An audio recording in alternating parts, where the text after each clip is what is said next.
له ما في السماوات وما في الأرض وما بينهما.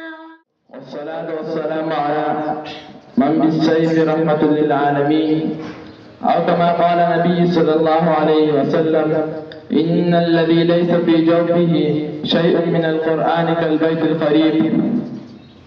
عزتمندو، قرآن هغه کتاب دی چې په دې کې د حق او باطل ترمنځ فرق شوی دی، او قرآن هغه کتاب دی چې په دې کې د جنت او جهنم هر مشکل کسو کول ضرورت رن حاصل د مشکل حل پلاس کې د هغو چې ټولنه کې یادېږي په عاقل کدانا په خپل نفس باندې حاکم وي کدانا په خپل نفس باندې حاکم وي دی باندې کاندي علي مقدار رضي الله عنه رسول الله صلى الله عليه وسلم قال: ما أكل أحد طعاما قط خيرا من أن يأكل من أعمال يديه.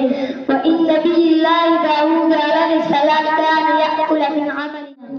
پیغمبر صلی الله علیه وسلم فرمایلی دي: مسلمان هغه څوک دی چې بل مسلمان هغه د لاس او ژبې له ضرر څخه په امن وي.